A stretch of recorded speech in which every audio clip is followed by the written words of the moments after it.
We back with DC strats for Solly. This season, counters have minus 15% HP per second, and soldiers have plus 20% attack and HP. With the addition of super fusion cores, my recommendation is to 120 Courier for this season. I will be going over the mechanics of the fight, some tips and tricks, and I have a few example teams to use this season. All of this will be timestamped, which you can find in the video description. So let's go ahead and check it out.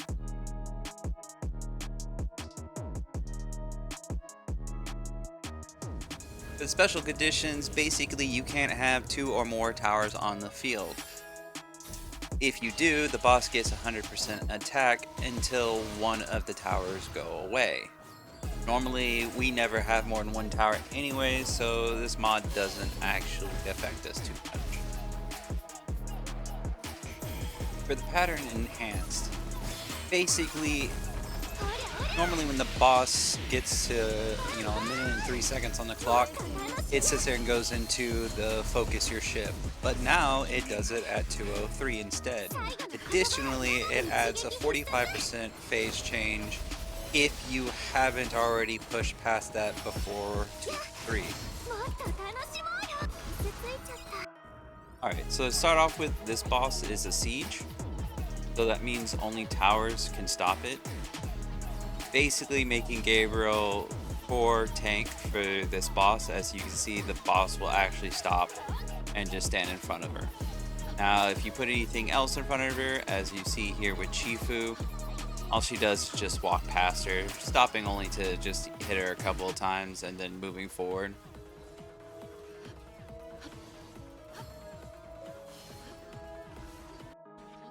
In phase 1, the boss will just sit there and throw attacks that are one valid hit.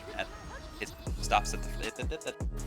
Once the boss loses its first bar of HP, it will change into phase 2, which it will backstep, cleanse all debuffs currently on it, and then its special attack changes to an orb instead. Most people try to burst.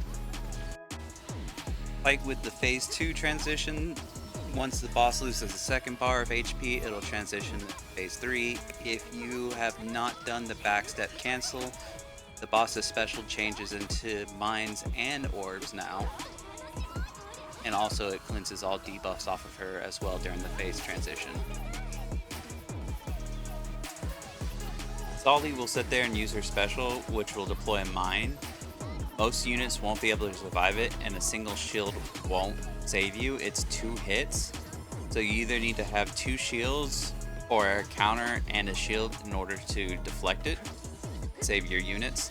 Jushiun and Ella can both counter this skill, as you see here.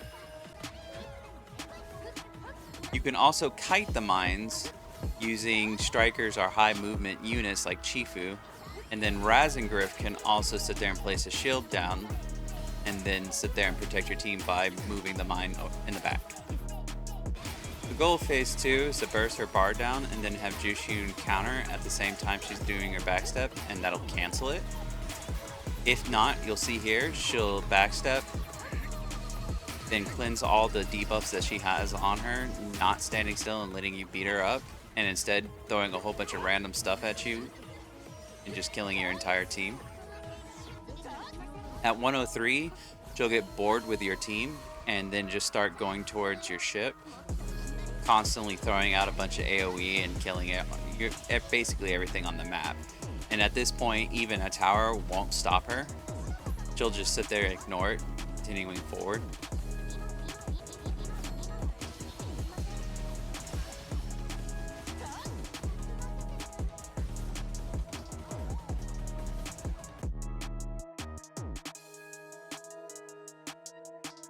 Here are the stats for nerds.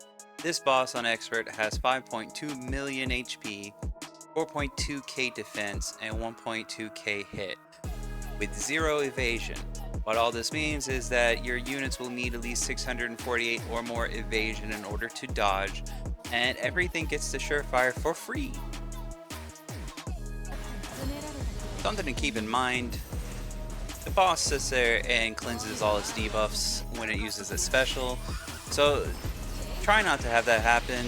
Line your debuffs up correctly, especially when you do a burst.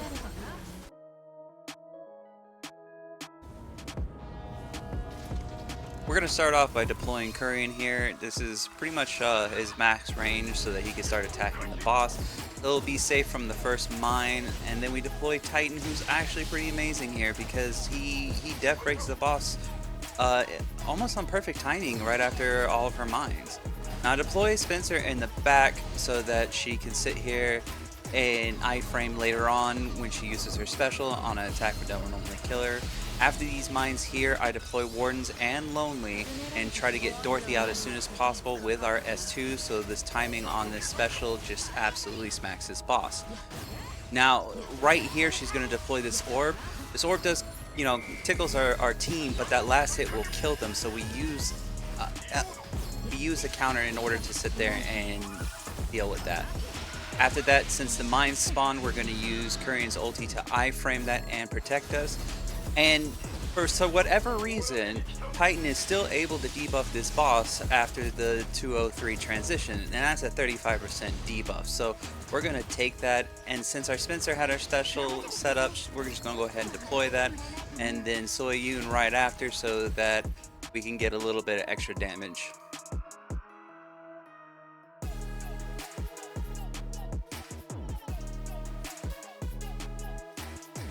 And of course our boy Kurian taking the top damage, and then, you know, everyone else kind of helping out. For this team, we are running Matador as the ship and Vivian as the operator. For Kurian, we're running double anti-siege, where, you know, it's not the best set, but it gets the job done. We're putting as much anti-ground damage, crit damage, and range damage as we can. For Titan, we are running full tank, no damage needed here. His job is to death break the boss and live, and that's it.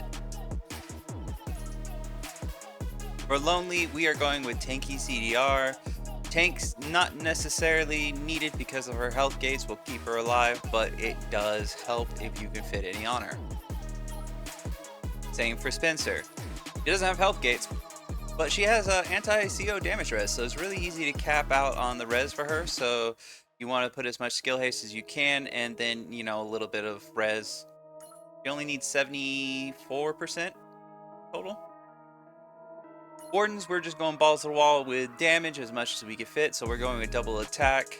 Anti-siege is obviously better, but we do what we can. So we have anti-ground and range damage and crit damage if we can afford it. Soyun's gear is not important, but you still want to throw something on her because she needs to, well, she actually doesn't need to live beyond her applying her passive, and then that's it. Once she gets her buffs, her job's done. Dorothy, we're putting damage gear on. We're going with attack speed because of her passive, but we're also going to sit here and do ground damage, crit damage, and if we can, range damage.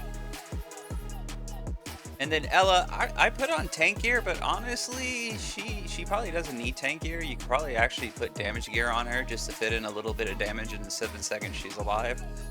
Other than that, yeah.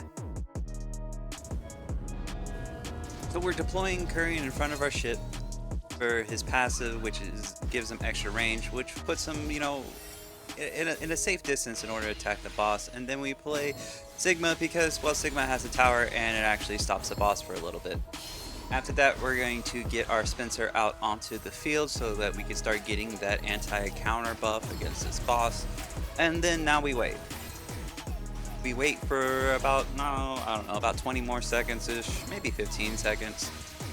We're going to time some stuff here. We want Kurian to take that mine there, and then after that we deploy Wardens back there to keep our proc going, but also to delay their first attack since that's going to be an enhanced attack.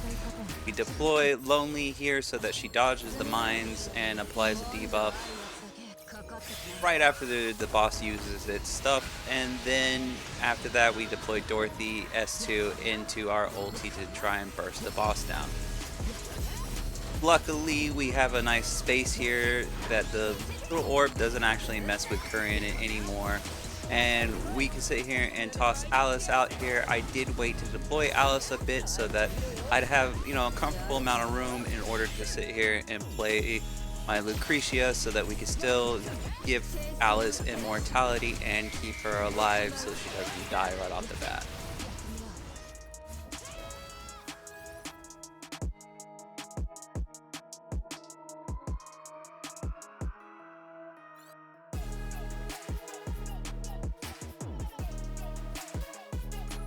And of course, Curran is the star of this show, but Alice actually did an interesting amount of damage, so. Alright, for this team, we're going to have a lot of repeats here, but going through it all, we have double anti-siege on Curran. For Sigma, you probably want to go full tank. I just push damage with hybrid tank. She doesn't need a lot of tank stats, but just a couple of pieces help out. Lonely, we are doing the CDR tank set here. Spencer is the same. We're going with CDR tank as well. Wardens, we're doing double attack, but anti-siege or attack speed also work here. And for Lucretia, we're going with basically a tank set, just in case I mess up and throw her into a bomb, she doesn't immediately die. And then Dorothy, we're going with an attack speed set with as much ground damage as we can, but you could do anti-siege or attack. And then for Alice, you can do a crit damage set like this with melee damage. You could do special damage amps, and all she's coming out for is her special damage. Or you could sit there and do double anti-siege. All of those sets work out fine. It's really just up to you and what you have. Thanks everyone for watching. I hope this helps you improve your scores this season. I vote we get rid of this mod. No one likes the minus HP per second mod at all. Get rid of it, please and thank you. Remember to like, comment, and subscribe. If you're feeling extra special, you can join the Mage Institute by clicking the join button. You can catch me on Discord, link will be in the description, and if you want to help support this channel, there's a link in the description for that too. As always, I will see you all next time.